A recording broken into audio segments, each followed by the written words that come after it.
Là, c'était celui-là que je voulais voir. Donc on est sur le bon article. Parce qu'ils l'ont mis aussi. Europe 1. Une enquête pointe le très faible revenu des milliardaires. Bah, je pense qu'on va lire le Dauphiné. Vu qu'ils ont le graphique que je voulais voir. C'était celui-là que je cherchais en particulier, donc let's go. Alors, 190 milliards de dollars, 151 milliards de dollars, ce sont les fortunes respectives de Jeff Bezos et d'Elon Musk, deuxième et troisième hommes les plus riches du monde, qui se payent des voyages pour aller dans l'espace. Non, il faut le rappeler. Malgré cet impressionnant patrimoine, les patrons d'Amazon et de Tesla ont réussi ces dernières années à payer très peu, voire pas du tout d'impôts sur le revenu, comme l'a révélé l'enquête du site investigation indépendante ProPublica. Je regarde vite ProPublica. Alors laisse-moi tranquille pour le moment. Donc oui, il y avait ce truc-là, et je m'en rappelle très bien que c'était ce truc-là très précisément. Et il y avait même ce truc-là aussi, qui était intéressant. Et après, c'est tout en anglais. L'article est très long.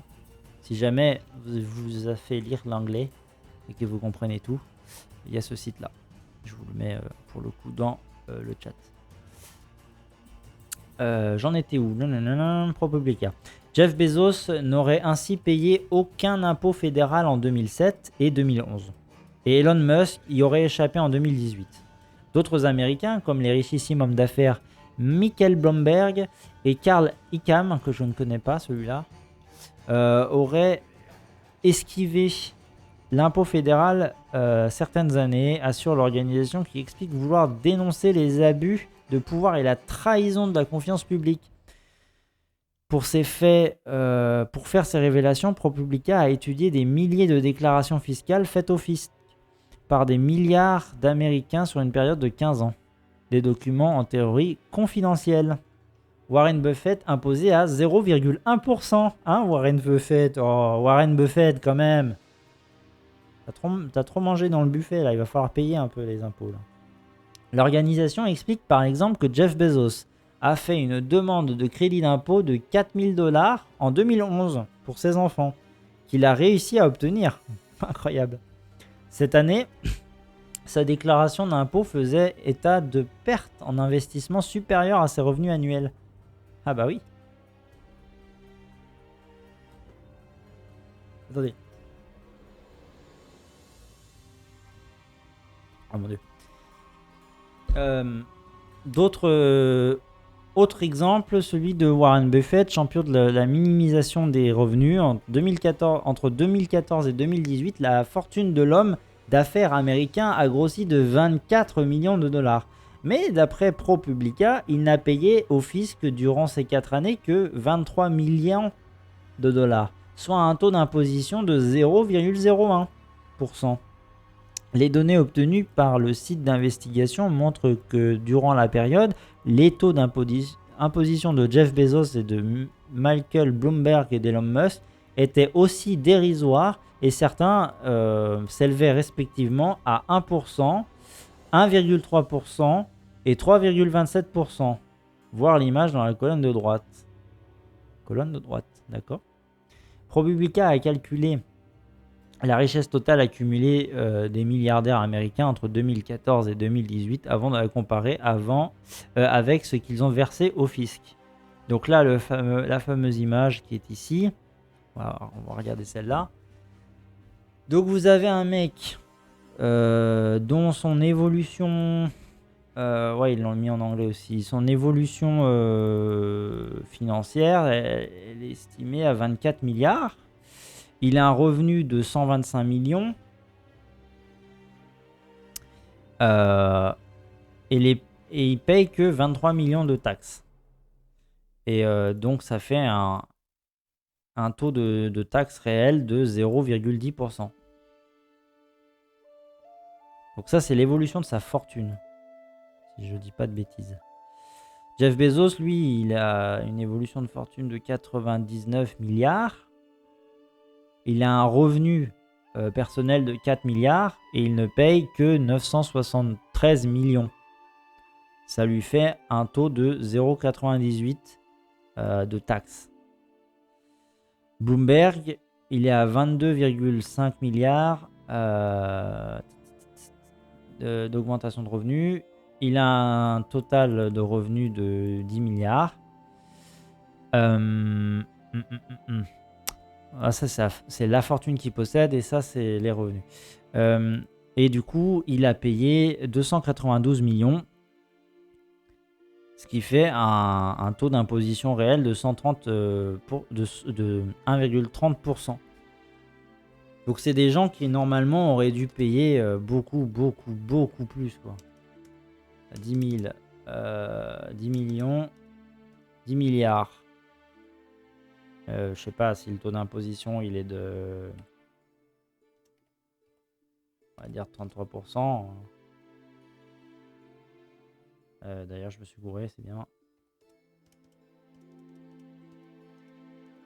Voilà. 0,33.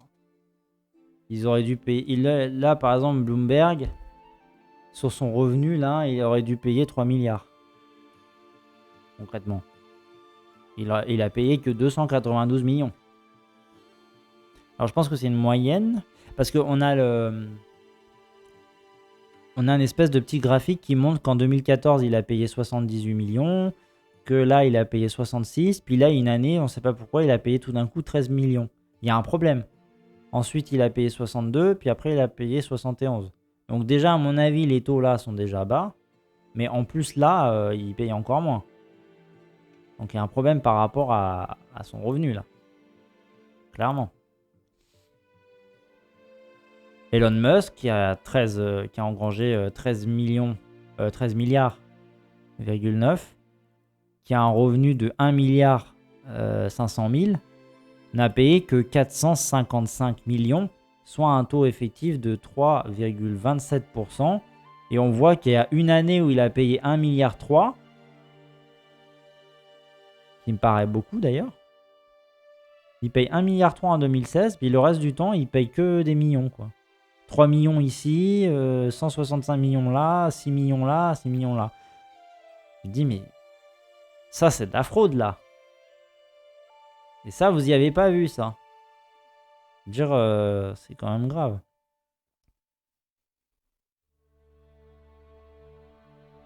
Donc après, il faudrait que vous regardiez, si vous êtes anglophone, vous regardez, il y a la méthodologie, il y a plein de trucs, quoi. Mais là, je suis pas... Je peux lire de l'anglais, mais alors, des articles comme ça qui font 1000 pages. Bon, il y a des graphiques aussi, donc c'est sympa, mais c'est beaucoup trop pour moi en anglais, là. Bout à bout, les fortunes de 25 Américains les plus riches ont progressé de 400 milliards entre 2014 et 2018 pour un paiement de 13 milliards de dollars au fisc. Soit au fisc. C'est presque pareil, mais bon, voilà. Soit un taux d'imposition de seulement 3,4%. Donc il y a 25 Américains, les mecs les plus riches, qui payent proportionnellement 3,4% d'impôts. Je suis le citoyen lambda, je travaille, je paye X% d'impôts tous les ans. Je vois qu'un mec paye que 3%, mais je rage, en fait.